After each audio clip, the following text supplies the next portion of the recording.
Greetings everyone, I am Carla Sanders, the Cosmic Crone, and I am here with take 2 of the Divine Feminine Astrology reading for the Libra new moon.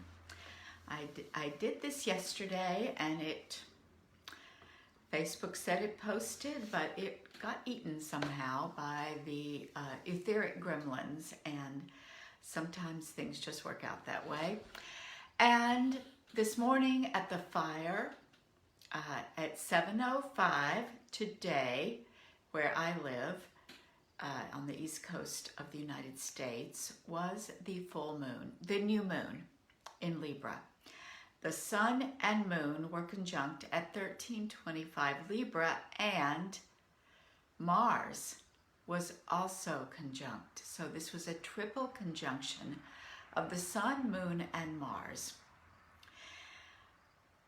Incredibly potent and kind of mysterious. Some of my astrologer friends also commented the same thing that I felt, which was, what's Mars doing with the new moon? Mars is already kind of uncomfortable in Libra because it's Venus territory. Now, Mars adores Venus. The masculine adores the feminine.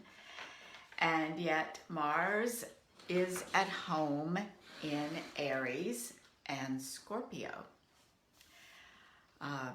Libra is like he's not necessarily at his best. And then here it is, new moon.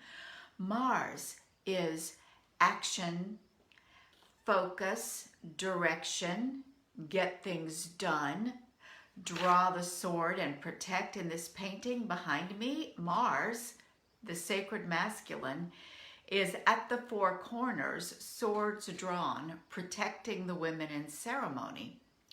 So Mars is sometimes the aggressor,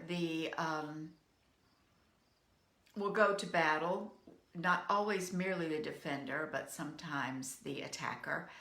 Certainly that energy of, I see what I want and it is mine, I will go get it.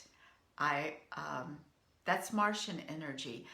Fire, masculine, focus, ignition.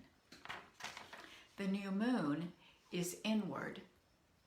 It is the merging of masculine and feminine energies, the sun and the moon, as we often think of them in the West.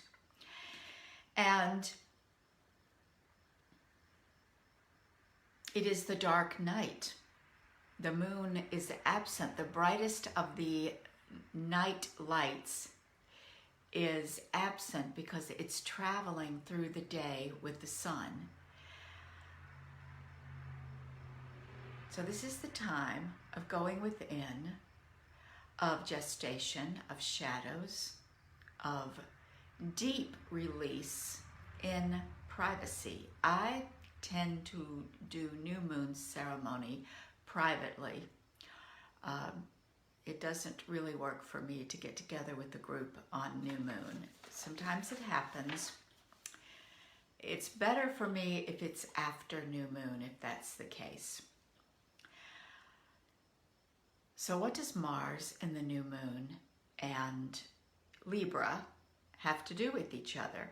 Well, I think a couple of clues are in Mercury retrograde, also in Libra. Mercury will be retrograding past the points of this conjunction. Actually, Mercury, Mars, and the Sun will be in an exact conjunction on Saturday.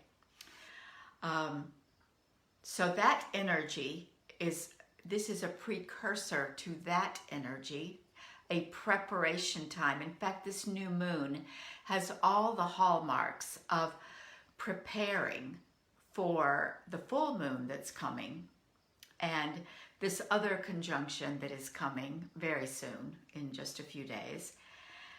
And Lord knows what else is coming. I mean, Samhain is coming.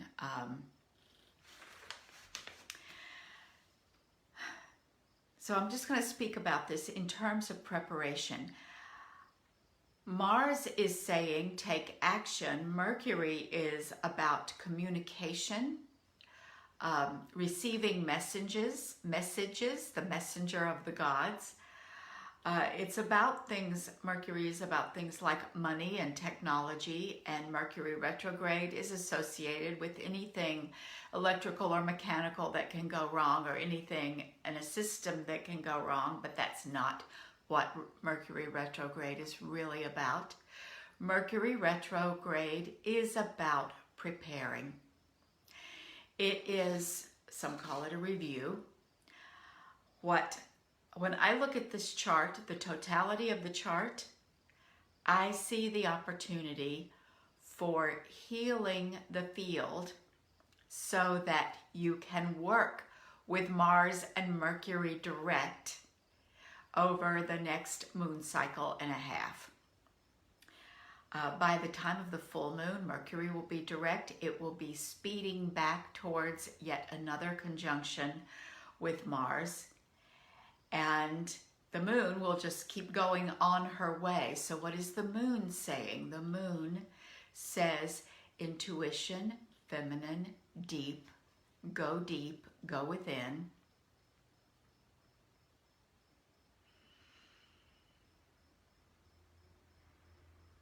And this triple conjunction is part of a flow. I'll show you. This is often called a mystic rectangle, and some astrologers dismiss it. I tend to pay attention, see what it has to say. So this new moon with Mars, with Mercury retrograde in Libra, Libra is balance, and the balance of polarities, or I prefer to call it the dance of polarities, because it is not about stagnation, it is about dancing around the center.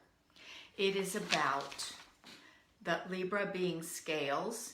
It is about where is the still point. And the still point is never static. Even if it looks still, there is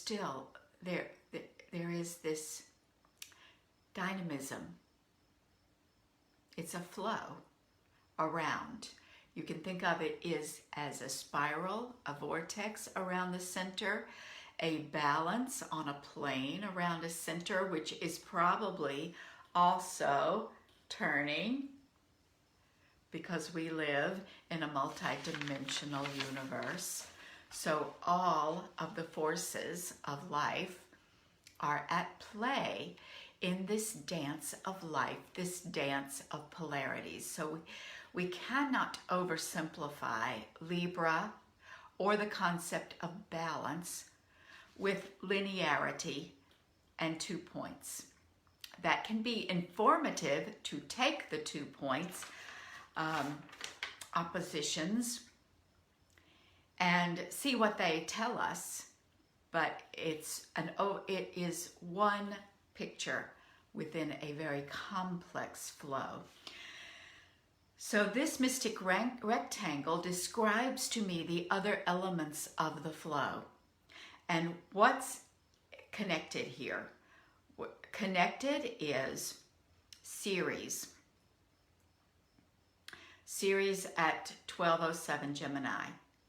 Connected with the point between asteroid Lilith and Chiron in Aries. It's picking up both their energies. And the great attractor in Sagittarius. The great attractor is the divine. It is the great mystery.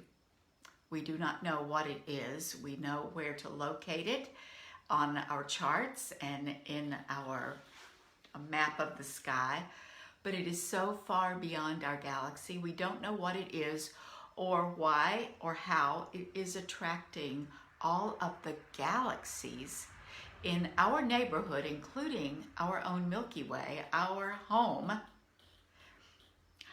We have a home galaxy. It's so huge, and yet it's home in the great scope of the universe.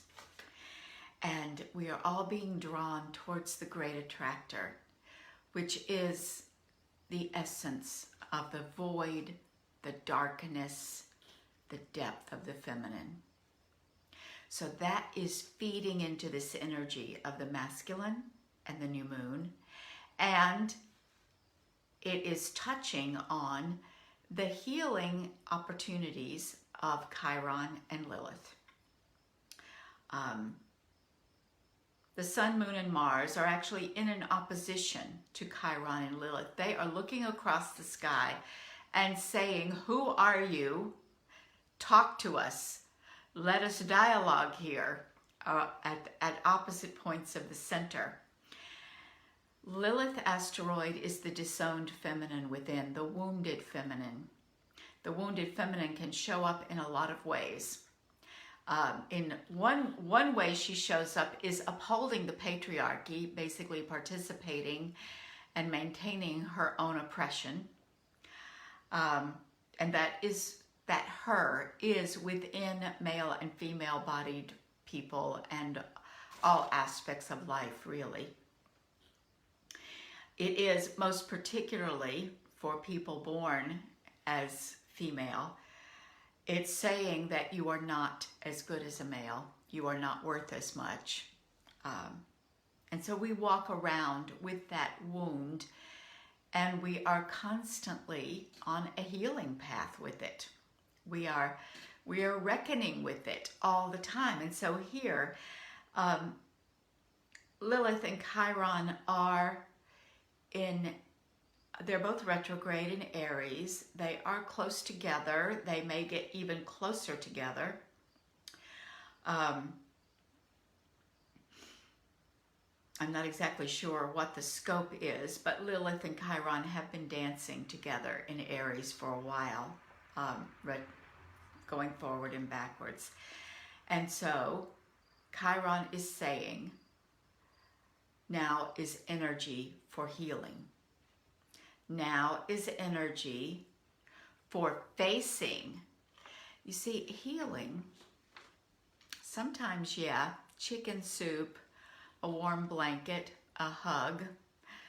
When we were children, how many of you remember a cup of soup, warm milk, cocoa, whatever our parents thought would make us feel better, getting to lie in bed and watch cartoons or movies all day instead of going to school? Yeah, that is healing when you're a child. Once you become an adult, most often healing is facing the dirt, grabbing your grit and looking at the things that you don't want to see. The things you've been avoiding, the things you have been protecting yourself from. You've developed so many protective strategies to deal with the pain of your life, the trauma, all of the things represented by asteroid Lilith. And then add that to Ceres. Ceres is the earth.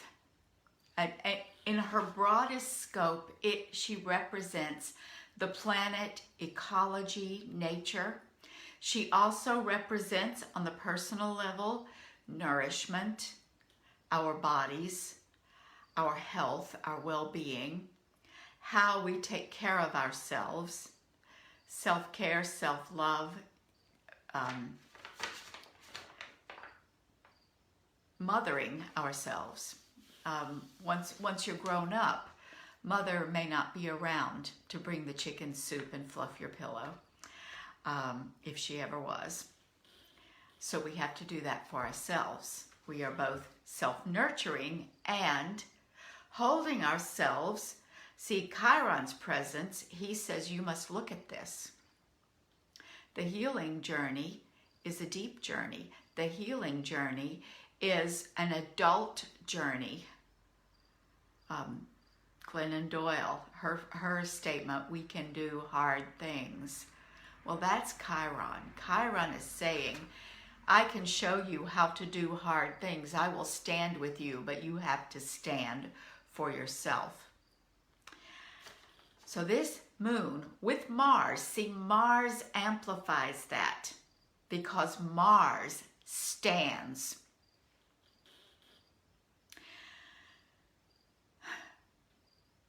So as always, what are we healing? Well, we're healing trauma. I've been watching The Wisdom of Trauma, a documentary and series about the effects of trauma on human beings. And Gabor Mate is the principal voice in this documentary. And he talks about how all you need to create a trauma response in your body is to be left to cry it out. A lot of us born in the 50s and into the 60s, maybe in the 40s, a whole generation of us.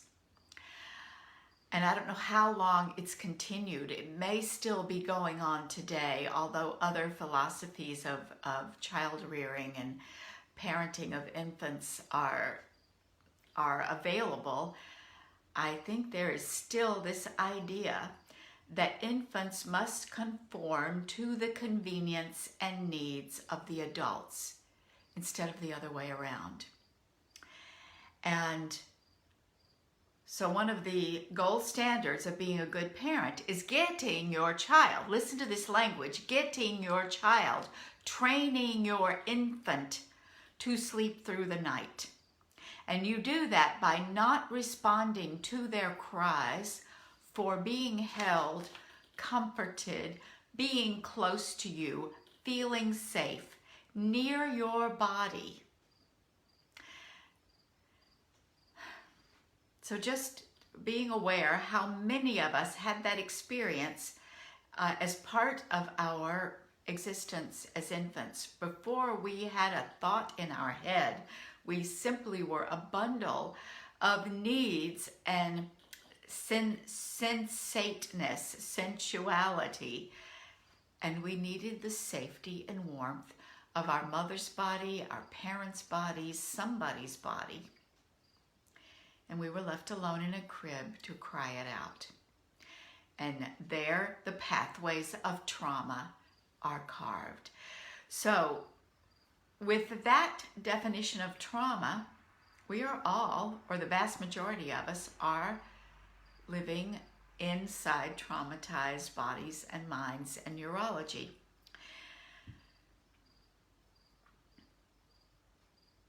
And we have to face it. And we have to face the fallout of that, because it may start there, but it doesn't end there. And it may have also started way before that, because what else is going on at this new moon? Everything that happens in the new moon window is triggered, lit up, and important, significant. So we have a few more aspects. Plugging in to this mystic rectangle, connecting Ceres to 12 Pisces, there is a conjunction between Nessus and Palacethene. Nessus is ancestral trauma, the trauma that comes to us in the amniotic fluid through the placenta inside of our mother's body, with her respiration and her heartbeat and the DNA, all the way back to grandmother, great-grandmother, and on and on and on. Passed not exclusively through the mother, but the womb carries things. So we pick stuff up when we are in our mother's womb. And then they raise us from their trauma uninformed place, doing the best they can, doing what they were taught by their experience as infants with their parents. And so Nessus says, this is where your healing is. This is the material that is coming up. So you've got the information from Lilith asteroid, and you've got the information of Nessus, square Earth, square nourishment series, and in a direct flowing communication, picking up the energy of Mary Magdalene in Scorpio.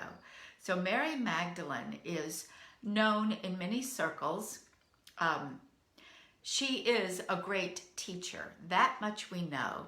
She wrote her own gospel. That much we now know after it was suppressed for centuries.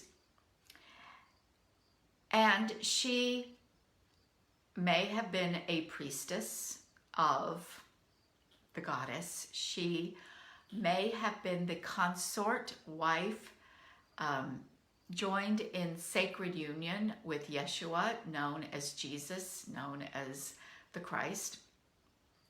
We do not know so much about her, but we can intuit. And definitely she carries that divine feminine energy in sacred union with Yeshua energy, sacred masculine energy. And here she is in Scorpio. Scorpio is the domain of the divine feminine, the goddess. Life, death, birth, sex, orgasm, money, all of the things in this culture that are forbidden to talk about, to be honest and open about. There is so much pathology around those topics, and so much of our trauma can be directly related to one or more of those things. They're very connected. They are scorpionic, they are second chakra, they are womb.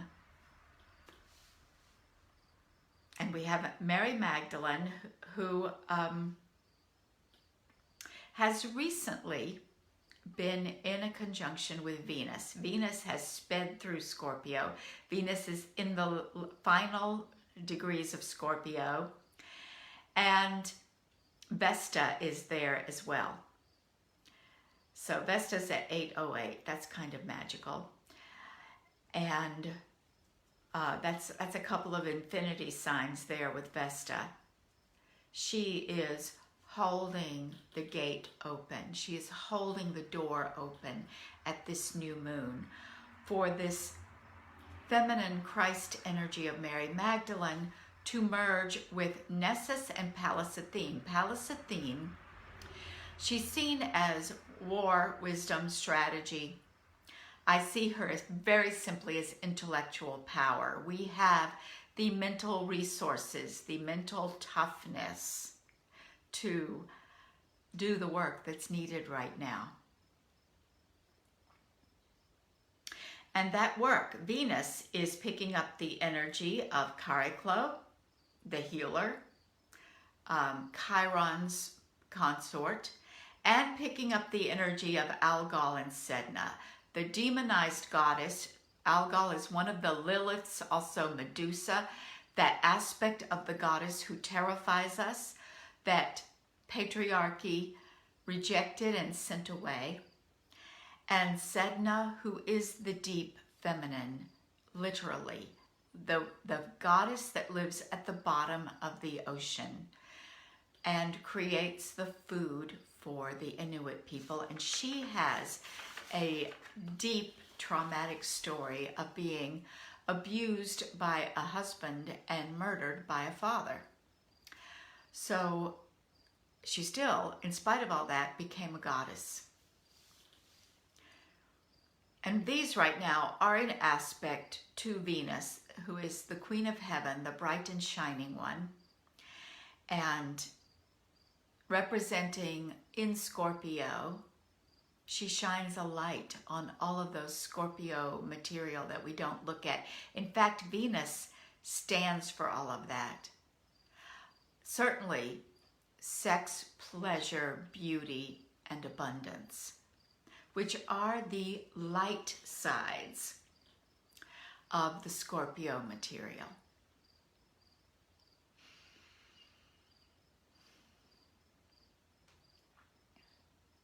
There's a lot more going on, but I'm going to keep it focused right here about how Scorpio material is connected to Pisces material, is connected to new moon, is connected to healing. So what's happening this weekend, another triple conjunction. The moon has moved on The Sun and Mars and Mercury are merging in the late teens, 19, 18. I forgot to look at the number, but in the teens. And the shift towards full moon, there are some significant aspects there. Venus will be, Venus will be conjunct the great attractor. So the great attractor is really important. Dive into that well of the feminine. Dive into it, especially if you are female-bodied. If you have a womb, dive into your womb energy. I can help you with that. If you've been thinking about working with me in initiation, this is the time to consider it more deeply. Talk to me about it. So I mentioned, this new moon. We're still in that window. So today, tonight, tomorrow, up until the time when you see the moon and Venus connected in a couple of days. Once you get the moon and Venus on their evening conjunction, and you are out of the full moon, of the new moon window, all of that time over the next couple of days, you have to ask, what is up for me now? What Nessus material, ancestral wounding, Lilith asteroid material, feminine wound, is bubbling to the surface? What are my dreams telling me? What are my meditations telling me? What are the signals telling me? What is falling apart for me? What is getting my attention? What hurts? These are gifts. These are signs of where your work is, where you are being called to go deeper, to look square in the face, and to allow the healing, because the full moon, before the full moon, as Mars, Mercury, and the Sun merge, as the Sun moves into Scorpio and Mercury turns direct in Libra, there's going to be some full steam ahead. And this preparation of the ground, the decisions, the healing of whatever is stopping you from taking advantage of this forward-moving energy, you have an opportunity over the next couple of weeks to take care of that. Mercury is helping you. Nessus is helping you. Chiron is helping you. Ceres is helping you. The great attractor is helping you. So that is what I have for you for the new moon reading. Thank you all for being here. And I appreciate your love and light. Thanks very much. And I'll be seeing you again soon.